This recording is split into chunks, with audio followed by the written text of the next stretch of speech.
สุข ศรัทธาสาธุชนญาติโยมท่านพุทธบริษัททั้งหลาย วันนี้รายการธรรมประทีปส่องต่าง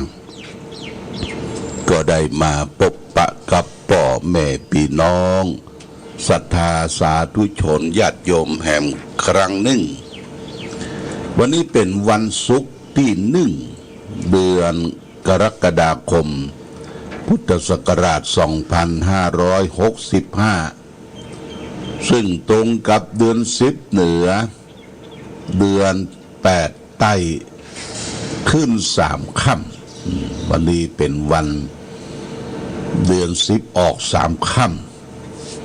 ำเป็นวันสุดท้ายของสัปดาห์วันศุกร์วันนี้นะญาติโยมสภาพอากาศท้องถิ่นตอนนี้ก็คือฝนก็ยังตั้งเขาที่จะทำท่าจะตกลงมาหลังจากที่คืนตะวาที่ผ่านมาในคืนวันที่30นี่ตกตลอดทั้งคืนก็ฝนตกลงมาก็คือบางที่บางแห่งก็ยิ้มแย้มแจ่มใสฝนแรงแห้งขอดที่ผ่านไปก็จะชุ่มชื่นกับท้องถิ่นกับสถานที่แต่บางท่านบางคนก็จัดการจัดงานฟ้าฝนตกหำมาก็แจ้งฟ้าแจ้งฝนจะไปแจ้งไปด่าบ่ได้เนี่ยนี่มันเป็นธรรมชาติของท้องฟ้าดินอากาศที่มันเปลี่ยนแปลงอยู่ตลอดเวลานี่เป็นหน้าฝนละหน้าฝนอากาศที่มันเปลี่ยนแปลงตลอดเวลานี่ญาติโยมนะทำให้พืชพันธุ์ธัญญาหารบางที่ก็ได้ผลบางที่ก็บ่ได้ผลยกตัวอย่างเช่นว่าลิ้นจี่นะลิ้นจี่ปีนี้มันมีหลายพันธุ์ที่จะสุกก่อนได้บริโภคได้กินก่อนเกิดพันธุ์ฮงโฮยปีนี้ผลปรากฏว่าบ่ได้รับบ่ได้ทานบ่ได้กินกันบอกพันธุ์นี้บ่ได้ออกดอกออกผลมันก็ละหล่นไปพันธุ์ที่2นั่นก็คือจักรพรรดิอันนี้ก็พอที่จะมีอยู่ที่เขาได้กินได้บริโภคได้กินพันธุ์ที่3ก็คือพันธุ์กินเจงนี่ก็ ก็มีเป็นบางที่บางแห่งก็ได้กินได้กินกันไปญาติโยมอันนี้เป็นผลกระทบจากดินฟ้าอากาศในท้องถิ่นของเขาพืชพันธุ์ธัญญาหารก็ได้รับผลกระทบไปโดยและแถมอย่างหนึ่งที่ต้องการกันก็คือเฮ็ดทอบบ่ออกเด้อเพราะว่าปีนี้เปิ้นบ่คือไฟไหม้ใต้ลามในป่าในเขาถ้าไฟไหม้ใต้ลามในป่าในเขาที่ไหนเพิ่นก็เอาน้ำไปดับไปฉีดป้องกันต้นไม้พืชพันธุ์ธัญญาหารที่เป็นซับน้ำฝนที่เป็นความชุ่มเย็นเห็ดทอบก็เลยบ่มีแต่เห็ดใบเห็ดแดงเห็ดโครนเห็ดไข่ห่านนี่พอมีและนอนางหางไม้ก็เหมือนกันญาติโยมปีนี้ก็เริ่มดีมาละนางหางไม้บ้านเฮาเปิ้นฮ้องว่า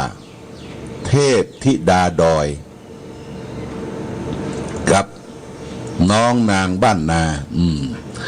เทพธิดาดอยนี่ก็คือหน่อไม้หน่อที่ออกก่อนคือหน่อสางหน่อบงหน่อหัวหน่อที่ติดตามมาก็คือหน่อไร่นี่เป็นเทพธิดาดอยน้องนางบ้านนาก็คือน้ำปูน้ำปูที่เปิ้นไปเสาะปูน่อมปูน้อยมาทำแต่ว่าปัจจุบันเนี่ยน้ำปูนั่นก็คือพิษจากปูใหญ่ปูอย่างเขาก็ยังบ่ฮู้บ่ทราบนะแต่ว่าก็มีน้ำปูจำหน่ายจ่ายกันอยู่ วันนั้นไปงานประเพณีส่งน้ำประทาตที่วัดสันประซักอำเภอแม่แตงเพิ่นทำเป็นปูหมอกญาติโยมนะปูหมอกใส่ถุงพลาสติกถุงละสี่อองเนาะปูหมอกนี่เพิ่นจะใส่อองมันแต่เป็นลักษณะของอองปูใหญ่นะก็ถามเขาว่ามันปูใหญ่นี่มันลุกไหนมาเนี่ยเขาว่ามันลุกหลายตี้เป็นปูเพราะเป็นปูที่เปิ้นเลี้ยงเนี่ยทำเป็นปูหมอกแต่ก่อนนี่เป็นปูนาเปิ้นหมอกปูเอาเลี้ยงลูกเลี้ยงหลานเขาก็เคยกินพ่อแม่ก็หมอกปูให้ลูกได้กินเอามาย่างไฟเอามาอ่องไฟปูอ่องปูหมอกอันนี้เหตุการณ์ที่เกิดขึ้นพืชพันธุ์ธัญญาหารเข้ากล้าไร่นาที่อยู่ที่อาศัยก็เปลี่ยนแปลงไปญาติโยมเปลี่ยนแปลงไปหลายอย่างหลายประการไม่ใช่ว่าการเปลี่ยนแปลงของพืชพันธุ์ธัญญาหารตามธรรมชาติทุกสิ่งทุกอย่างดินฟ้าอากาศก็เปลี่ยนแปลงไปตัวเช่นว่าฝนเวลามันตกก็ตกนักเวลาบ่ตกก็แห้งแล้งกันไปแล้วก็มาถึงตัวเฮาและก็สิ่งที่เป็นธรรมชาติเปลี่ยนแปลงไปจิตใจคนก็เปลี่ยนแปลงเนี่ยญาติโยมจิตใจคนนี่ก็เปลี่ยนแปลงได้ง่ายเมื่อได้รับผลกระทบมาทั้งที่เป็นอิทธารมณ์คืออารมณ์ที่น่าปรารถนาอนิถารมณ์คืออารมณ์ที่มันน่าปรารถนามากระทบในจิตในใจเขาเปลี่ยนแปลงไปเคยรักเคยชมเคยนิยมชมชอบก็เปลี่ยนแปลงเคยจังเคยหน่ายก็กลับมารักมาชมอย่างทุกสิ่งทุกอย่างในโลกเนี่ยมันบัดเตี้ยงบัดแท้บัดแน่บัดนอนสักอย่างญาติโยมสิ่งที่แน่นอนนั้นก็คือสัจธรรมความจริงคือมนุษย์เกิดมาจะต้องประสบพบปะเกิดแล้วต้องแก่ต้องเจ็บต้องตายต้องพัดพรากจากสิ่งที่เรารักเราชอบใจทั้งหมดทั้งสิ้นอันนี้เป็นสัจธรรมมนุษย์คนเฮาเกิดมาจะปฏิเสธบ่ได้บ่แก่บ่เกิดบ่เจ็บบ่ตายปฏิเสธตัวเองบ่ได้ร่างกายที่เฮาได้ถึงวันเนี่ยเป็นร่างกายที่มันเสื่อมมันเสียมันเสี่ยงมันกร่อนไปญาติโยมเฮารู้สึกแต่ว่าร่างกายเฮาเนี่ยมันเสื่อมมันเสียมันก่อนไปเสี่ยงไปนี่ก็อายุเริ่ม50-60เนี่ยเปลี่ยนแปลงไปแล้วเปลี่ยนแปลงร่างกายนี้เปลี่ยนแปลงไปผมเคยดำกับขาวตาเคยยาวก็กับสั้นเขี้ยวที่มันเคยมั่นก็กับคอนหนังเคยตึงก็ย่อนยานไปตามกาลและเวลาจะลุกก็โอยจะนั่งก็โอยเหมือนดอกไม้โรยบ่มีเกสรญาติโยมนะเหมือนดอกไม้โรยบ่มีเกสรแหละเปลี่ยนแปลงหรือว่าสังขารที่มีวิญญาณครองก็ตามสังขารที่บ่มีวิญญาณครองก็ตามก็คือมีการเปลี่ยนแปลงเกิดขึ้นตั้งอยู่ดับไปเป็นกฎเกณฑ์ของโลกเป็นกฎเกณฑ์ของพระไตรลักษณ์เป็นอนิจจังทุกขังอนัตตาเราจะให้มันอยู่อย่างเก่าอย่างเดิมเหมือนเก่าเหมือนเดิมบ่ได้ญาติโยมความเจ็บไข้ได้ป่วยความชราภาพความแก่เข้ามาเยียนเฮาทุกสิ่งทุกอย่างก็เปลี่ยนแปลงไปผมเคยดำกับขาวตาเคยยาวกับสั้นเขี้ยวที่เคยมั่นกับคอนหนังเคยตึงก็ย่อนยานไปตามกาลและเวลาจะลุกก็โอยจะนั่งก็โอยแหละญาติโยมนะลูกก็ต้องมือเต้าไปตั้งหน้าเอาก้นควิดขึ้นก่อนถึงจะลูกได้ก็ได้มาตองตัวเก่าแต่ก่อนที่เขาเป็นหนุ่มเป็นสาวเป็นเบาเป็นเตียวทำอย่างหุนหันพันแล่นลุกลักบดีนี้มันไผว่าไผบ่ได้นะญาติโยมนะ สิ่งเหล่านี้มันเป็นธรรมะมันเป็นธรรมชาติใครจะอวดดีอวดเก่งว่าบาดเจ็บบาดเป็นบาดแก่บาดเท่าบ่เป็นอย่างซักเตื้อนี่บาดได้จริงๆมันจะต้องประสบกับทุกท่านทุกคนเพราะเหตุนี้องค์สมเด็จพระสัมมาสัมพุทธเจ้าก่อนที่พระองค์จะเสด็จดับขันธปรินิพพานพระองค์ได้ตรัสเตือนสั่งสอนสาวกพุทธบริษัทไว้ว่าหันทธานิภิกขเวอมันตยามิโวดูก่อนท่านทั้งหลายบัดนี้เราขอเตือนท่านทั้งหลายว่าวายะธรรมาสังขาราสังขารทั้งหลายนี้มันมีความเสื่อมความสิ้นไปเป็นธรรมดาอัปมาเทนะสัมปเททะท่านทั้งหลายจงยังความไม่ประมาทให้ถึงพร้อมเถิดธรรมะของพระพุทธเจ้า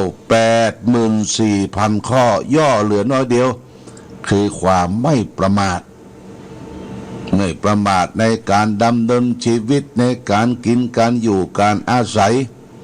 คือตื่นตัวอยู่เสมอจะไปให้มันเมา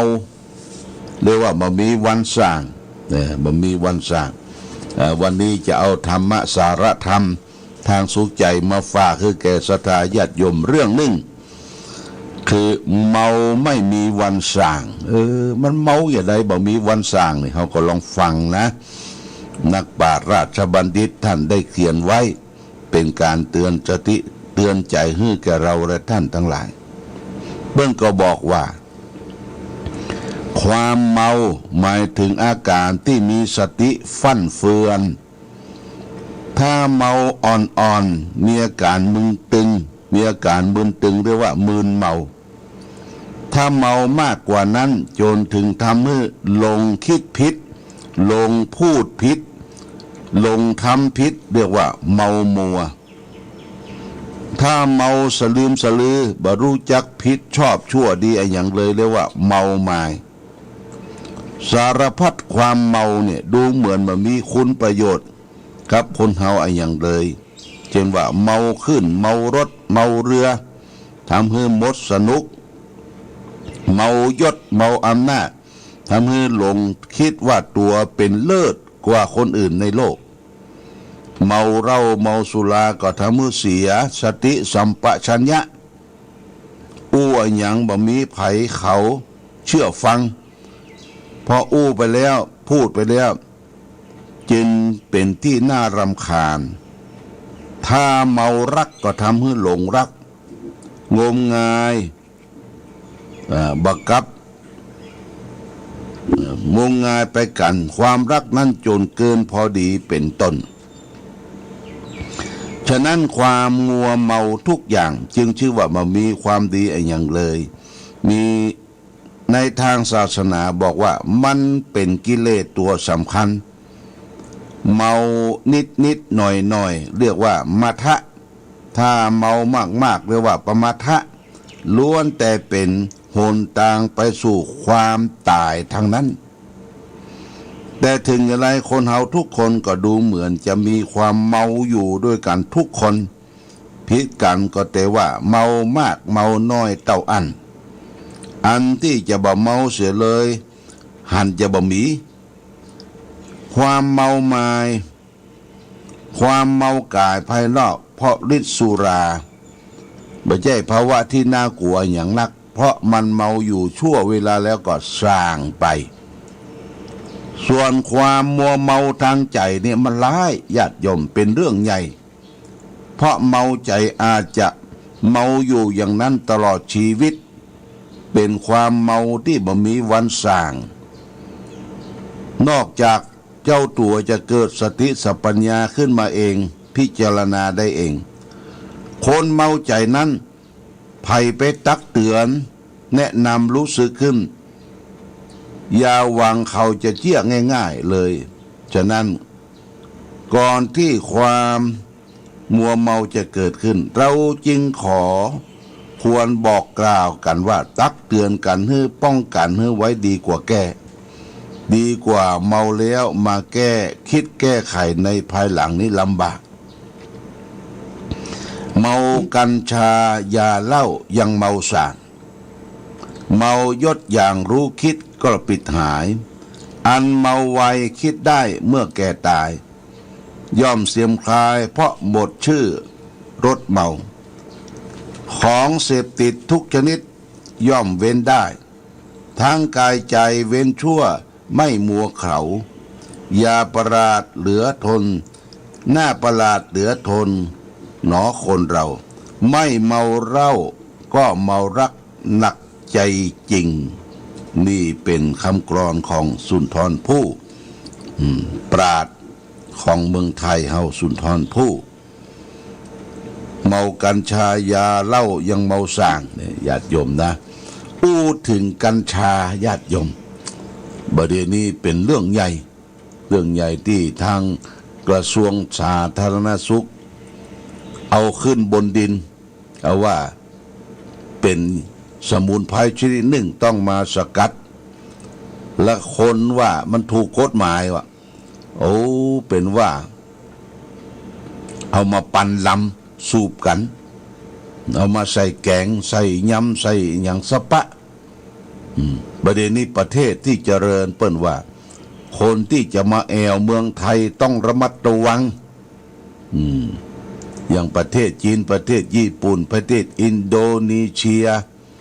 ประเทศที่เปิ้นป้องกันเรื่องยาเสพติดพิษภัยทั้งหลายเพราะความเมาในญาติโยมแต่เจ้าก็ฟังข่าวว่าลูกเอาสากหินไปตุบหัวแม่ว่ะไปขอสตางค์แม่เพื่อเอาหัวไปตุบบดโตเอามหาปันไลนรกบ่มีที่ฝังที่เกิดเนี่ยไอ้นี่นะเนาะเอาแกมโคกไปตุบหัวแม่เขาได้ยินเสียงโบ๊ะโบ๊ะโบ๊ะไปพอโหแม่มันล้มลงจักแม่มันไปขว้างกลางป่าผลปรากฏว่าไปเสพยาเมาไปกัญชาไปหลงไปกินเหล้าขาวกินเหล้าขาวไปพอเอายาบ้ายาผีบ้ามากินแถม5-6 เม็ดที่เขาลักกินประเดี๋ยวนี้นะเดี๋ยวญาติโยมเอามากินมาเสพแถมทำให้สติกับสมองกับสติฟั่นเฟือนมันบอกว่าตำรวจไปจับไปยับบอกว่ามีคนจะมาทำร้ายแม่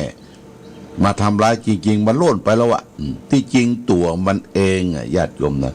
ตัวมันเองลูกในไส้ที่ไปอยู่ในท้องในครรภ์แม่เป็นเวลา8 เดือน9 เดือนกำเนิดเกิดมาออมเปาะออมปล่อยถนอมเกลี้ยงเลี้ยงดูหมดบ่ฮื้อไตไรบ่ฮื้อตอมสุดท้ายมาฆ่าแม่ตนเองมาฆ่าแม่ของเองเพราะสติฟั่นเฟือนเพราะยาบ้ายาเมาตั้งหลายตั้งปวงเริ่มจากนี่ก่อนเริ่มจากบุหรี่ก็เนี่ยญาติโยมเนี่ยบุหรี่ยาเสพติดใครกินบุหรี่นี่หลวงพ่อเนี่ยอยู่สัก2 เม็ดนี่ก็ทราบนะทราบกินมันแห้งกินตัวกองแห้งกินปากกองแห้งแล้วก็เสื้อผ้าอาภรณ์นี่มนหมองพอไปกินสูบบุหรี่ญาติโยมไปที่ไหนได้สักกรรมก็จอดรถเข้าห้องน้ำเนี่ยไปสมกก่อนไปสูบบุหรี่ก่อนเนี่ยเพิ่มพลังว่ะเพิ่มพลังอันนี้ก็กรรมภัยกรรมมันเนาะพระพุทธเจ้าตรัสว่ากรรมมุนาวัตติโลโกสัตว์โลกย่อมเป็นไปตามกรรมของภัยของมันกรรมคือการกระทำของแต่ละท่านแต่ละคนมีผลมีเหตุมีปัจจัยที่จะติดตามตนตัวเฮาได้รับผลกระทบในชาตินี้และชาติหน้าญาติอย่างยิ่งที่เฮาจะได้รับก็คือได้ไปตกนรกหมกไหมได้ทำกับพ่อกับแม่ทำกับเพื่อนมนุษย์เดียวกันเป็นคนที่สร้างผลประโยชน์สร้างส่วนตัวเลอเลิศประเสริฐกว่าคนอื่นโอ้ญาติโยมตวานี่ก็คือคนเมามาที่สำนักวิปัสสนาเนี่ยทุกเจ้าก็เมารับนะมันบ่พอแม่ชีเปิ้นก็บ่ค่อยสบายจะเป็นได้ลูกออกมาเพราะมาเฮามันเข้าไปปืนที่ วิหารพระเจ้าละแข่งเนี่ยญาติโยมไปเก็บเอาสตางค์ในบาทวะในบาทนั้นจะมีเปิ้นใส่บาทบาทเก้าแก่นบาทวันติดจันทร์พุธการศุกร์เสาร์บาทพระเถระเปิ้นใส่บาทถ้าบาทมันได้สตางค์แล้วเพิ่นกลับไปเก็บใส่หีดใหญ่ไอ้นี่มันเป็นขี้ยาญาติโยมไปขี้ยาขึ้นมาวัดเนี่ยไปเก็บเอาสตางค์แม่ชีก็เอะอะโวยวายโอ้นั่นสตางค์นะยิบไปบ่ได้เนอะยิบไปบ่ได้เอาไปบ่ได้เป็นสตางค์ของวัดเปิ้นใส่บาทสวะล่นหนี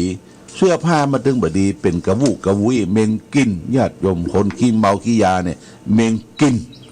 โอ้ลำบากเนอะเพราะฉะนั้นญาติโยมช่วยกันสอดส่องดูแลแจ้ง191เนอะโทรไป191ผิดสังเกตหรือจะโทรไปที่สพ.ฝางศูนย์รวมข่าวของสถานีวิทยุตำรวจของอำเภอฝางเนี่ย451-053เนาะ4505341-148บอกว่ามีคนผิดปกติเข้าบ้านเข้าจองเรียบเคียงแจ้งได้ญาติโยมแจ้งได้เดี๋ยวแป๊บเดียวสายตรวจเพิ่งก็จะมาละโอ้บดีนี้อยู่ยากลำบากไว้วางใจไผ่บ่ได้ญาติโยมนะบดีน้องเป็นหูเป็นตาช่วยกันสอดส่องดูแลเพราะคนเฮาเนี่ยหลงผิดคิดหลงตัวเองตัวเก่าไปมอมเมาตัวเก่ายิ่งบ่มีงานบ่มีการมีงานทำอันลองต้องแต่งไปยิบไปฉวยขโมยของคนอื่นเนี่ยลำบากญาติโยมนะเอาละมาถึงช่วงนี้ก็เหลือเวลา5 นาทีโมทนากับญาติโยมที่ได้ร่วมกันทำบุญสร้างพระธาตุประจำเดือนของวัดพระบาทอุดมเจดีย์พระธาตุตอนนี้ช่วงตั้งบนตั้งกลางตั้งอย่างนี้เปิ้นสร้างเรียบร้อยแล้วก็เหลืออย่างเดียวก็คือการปูกระเบื้องรอบเจดีย์ตั้งเอาปราสาทไฟแล้วก็กับเทวดาดูเหมือนจะอยู่ครบล่ะถ้าประกาศไปก็ญาติโยมมารับกันก็ต้องขออนุโมทนากับนายทองสุขนางศรีลาแม่อุ้ยน้อยอุปทะนี่อยู่ปุ้นเน้อเวียงป่าเป้านะคนมาเอี่ยวมาแหวงทำบุญ1,000 บาทบุทนาสาธุแล้วก็เด็กหญิงพลอยมงคลเทพบ้านหนองตุ้ม100 บาทนางสายใจหันตระกูลบ้านหนองตุ้ม2,000 บาทต้นผ้าป่าสมทบของพระเจ้าฝางพระนางสำผิวตั้งที่บริเวณน้ำบ่อสวา 2,400 บาทรวมรับทั้งหมดนั้นก็ 4,500 บาทนี่ก็จะเป็นยอดปัจจัยเอาไปร่วมกันขึ้นการสร้างองค์พระธาตุเจดีย์ของวัดพระบาทอุดมเพราะงั้นโมทนากับแม่ผันปวนที่มาเนี่ยบ้านเด่นชัยปุ่นปากตางเข้าทำตับเตาโทรศัพท์มาขอเป็นเจ้าภาพร่วมปูกระเบื้อง1 ตารางเมตร300 บาทโมทนาสาธุมาณโอกาสนี้กับญาติโยมท่านสาธุชนผู้ที่ได้มีจิตอันเป็นมงคลและศรัทธาในช่วงนี้ก็เป็นช่วงที่เขาจะต้องเตรียมตัวเนอะญาติโยมจะไปปฏิบัติธรรมจะไปนอนวัดที่ไหนวันพรุ่งนี้ก็ขึ้นวัดวันเสาร์วันที่2เนี่ยที่สำนักปฏิบัติธรรมของวัดพระบาทอุดมก็เตรียมต้อนรับขับสู้ญาติโยมท่านสาธุชนทั้งหลายวันที่13 กรกฎาคมเนี่ยเป็นวันอาสาฬหบูชาเป็นวันที่เราจะต้องไปทำบุญทำทานกันที่วัดติวาวันที่14เป็นวันเข้าพรรษาของตุเจ้าพระสงฆ์ตลอดถึงไตรมาส3 เดือนอันนี้ก็ได้แจ้งให้ญาติโยมท่านสาธุชนทั้งหลายรับทราบณโอกาสนี้เอาละวันนี้รายการธรรมประทีปส่องต่างได้มาพบธงชาติและเพลงชาติไทยเป็นสัญลักษณ์